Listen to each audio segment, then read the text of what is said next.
আসসালামু আলাইকুম। সবাই কেমন আছেন? ইনশাল্লাহ আমি ভালো আছি।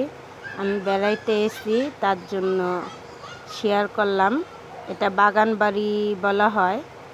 এই যে এতটাই সুন্দর এই বাগান বাড়ি, আমি এই যে ঢুকলাম, দেখেন বিশাল বড় একটা বাড়ি। এখানে অনেক সুন্দর লাগে। এই যে এটা কি গাছ আমি তো নাম জানি না। অনেক ফুল গাছ, বাগান বাড়ি বলতেই তো অনেক গাছ থাকে, মানে অনেক ফুল গাছ, মানে ফল গাছ আছে, যাবতীয় যা আছে এখানে সব গাছই আছে। আমার এত সুন্দর লাগছে, আর আমি তো ফুলের পাগল। ফুল দেখে আর ভালো লাগে না যে খালি ফুলগুলা ছিঁড়ি। ফুল কিন্তু গাছে মানায়, হাতে মানায় না, তাও আমি একটা ছিঁড়ছি। এই যে এত সুন্দর সুন্দর ফুল, আমার আর ভালো লাগতেছে না। মনে করে সব ফুল গাছ আমি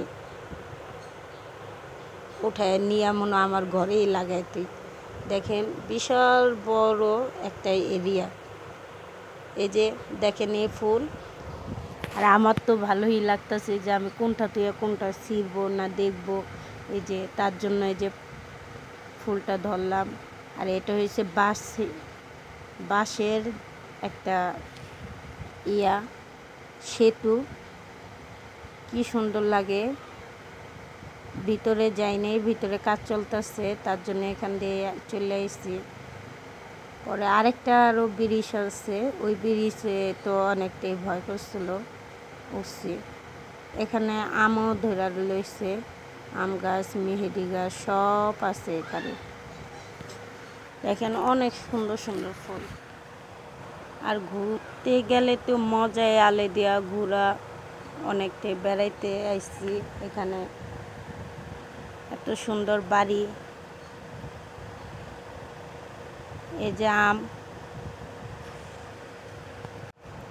এই ফল গাছটা বলে এই ফল খাইলে যাদের ক্যান্সার হয়েছে তারা বলে এই যে ফল ক্যান্সার থেকে দূরে থাকবে। এই ফলটা দেখাই দিলাম। আর এই যে এই লোহার ব্রিজটা, আমার এতটাই ভয় করছে, মানে অনেক হিলে মনে হয় যে আমি নিচে পড়ে যাব। এই যে জাম্বুরা, আর এটা পুরো মাটির তৈরি একটা ঘর, অনেক সুন্দর ঘরটা তৈরি করছে। ভিতরে তো শেয়ার করতে পারি নাই, আঁকতেন না আসলে। আমার মেয়ে সিঁড়ি দেওয়া উঠে নামে, তাদের এই আরেকটা পুষ্কুনি, মানে বিশাল বড় একটা এরিয়া নিয়ে একটা পুষ্কুনি। এখানে মাছ চাষ করা হয়। আর সবাই লাইক কমেন্ট শেয়ার কমেন্ট করবেন বেশি বেশি। আর ফুল দেখছেন, আমি পাইয়াও অনেকগুলো ফুল ছিঁড়ে আনছি। আমার তো ফুল দেখলেই ইনশাল্লাহ দোয়া করবেন। আশা করি যে ইনশাল্লাহ আমরা পরবর্তীতে এমন একটা বাড়ি করতে পারি সবাই, এবং ফুল গাছ লাগাইয়া করতে পারি। সবাই দোয়া করবেন, লাইক কমেন্ট শেয়ার করবেন বেশি বেশি। আসসালামু আলাইকুম।